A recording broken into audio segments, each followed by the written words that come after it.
All right, here we go. We're going to do this one. We're going to do number 3, and we're going to do number 6. Number 1, 3, and 6. All right, so x, y is parallel to w, z. So x, y, and w, z are parallel to each other. So let's extend w, z. Let's extend x, y. And then what you should do is you should pick a transversal. So I'm going to pick the transversal that all the angles are on here. And now when you look at it, your picture actually looks like this. Right? So if you look at this angle, that's actually going to be this angle. And it's going to be alternate interior to this angle right here. Right? So I know that this side, or sorry, this angle and that angle are congruent to each other.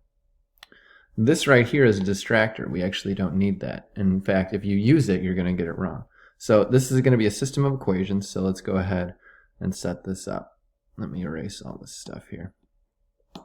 Erase, erase, erase. All right, so we just found that this angle XYW is congruent to YWZ, because if parallel, alternate interior angles are congruent. So I'm going to go 7x plus 18 equals 7y minus 3x. And then what I'm going to do is I'm going to clean that up a little bit. So I'm going to get x and y on the same side. So this is actually really nice. Subtract.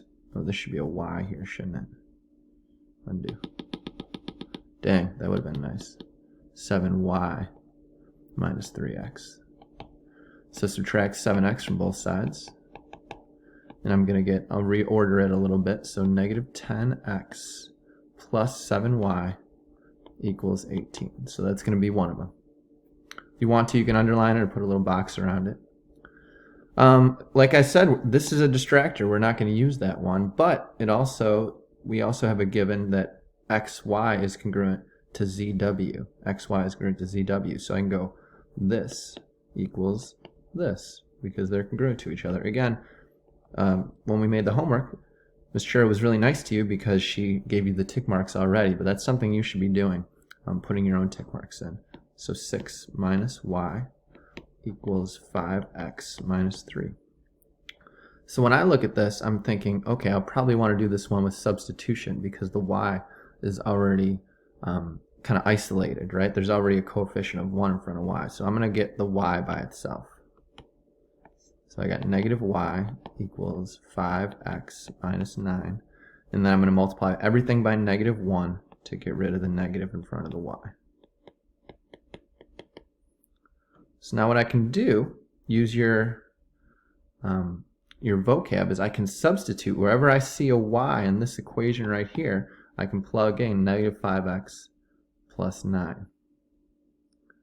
So I got negative 10x plus 7. I'm going to plug this in right here. Negative 5x plus 9 equals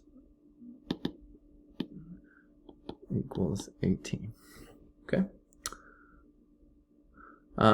So now you can go ahead and just kind of combine like terms. I would distribute the 7 first, so I get negative 10x minus 35y plus 63.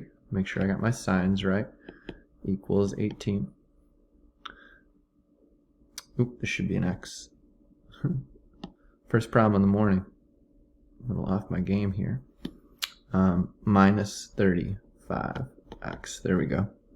So I got negative 45x plus 63 equals 18.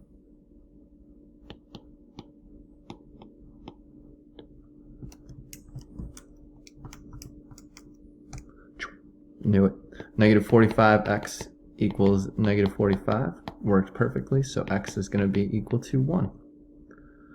And then finally, you can take that 1 and you can plug it in. You can resubstitute it back into the other equation. Very simple. So y equals negative 5 times 1 plus 9. Negative 5 plus 9 is going to be y equals 4. So my answer is x equals 1, y equals 4. Those are always tough. Those are always tough. Pro tip, mark your diagram. Other pro tip, clean up your equations before you start plugging them into each other, right? The thing that we see all the time on your tests and quizzes is that you're trying to do too much before your equations are cleaned up. All right, let's get this one done. So this is a great problem. The reason why I picked this problem is because it's just a standard problem.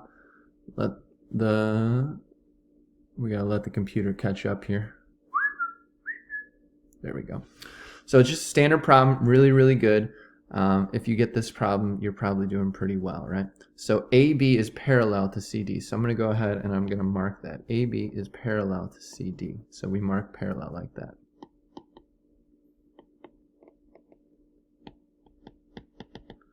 And then we also have angle B is congruent to angle D. It's also given. So B is congruent to D. So again, I'll do this in I'll do this in blue. I'll erase this in a second, but I just want to show you this. Extend your transversal and extend your parallel lines. You'll notice that here we have a little gap. So we're not going to get this angle congruent to this angle because of that gap. We're going to get this angle congruent to that angle. And if you look at it, it's going to be alternate interior. Here's a picture of it without the confusing boxes. Oh. This angle and this angle are congruent to each other, right? So now we got to figure out how to name those angles. So it would be this angle and this angle are congruent to each other.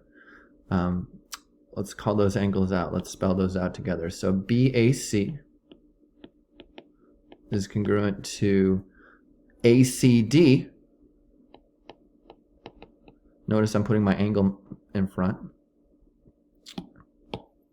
because of if parallel and alternate interior angles congruent. And now I'm almost done. I need a side, right? So I have my angles. I don't have a side yet, but luckily I know the reflexive property. AC is congruent to itself because of the reflexive property.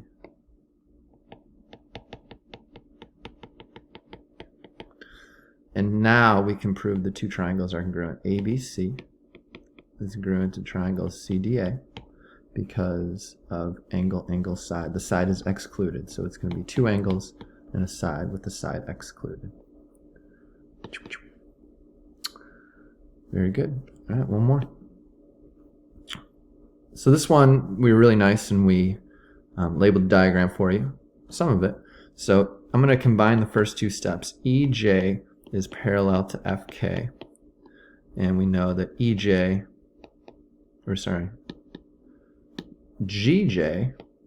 is parallel to HK because of a given. So let's go ahead and let's look at that real quick.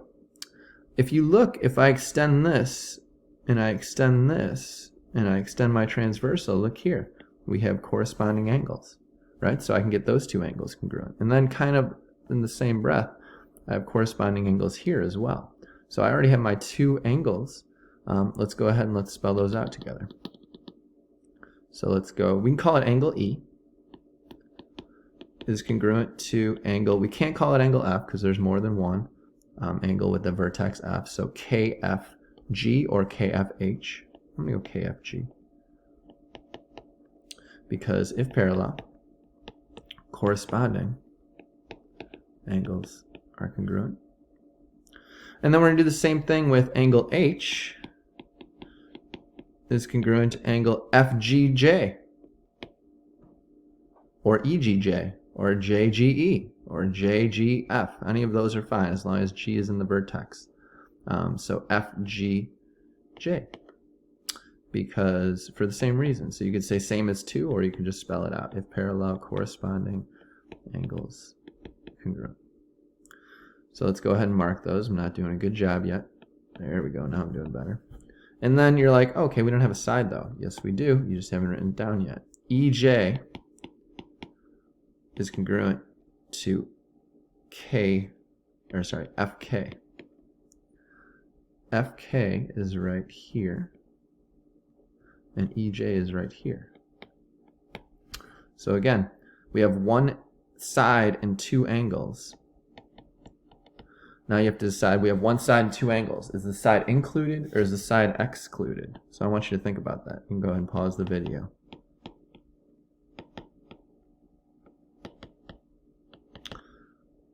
The side is excluded because it's not touching. Look, it's touching the blue. The sides are touching the blue angles, but they're not touching the red angles. So we're going to go angle, angle, side. All right, hope that helps. Peace.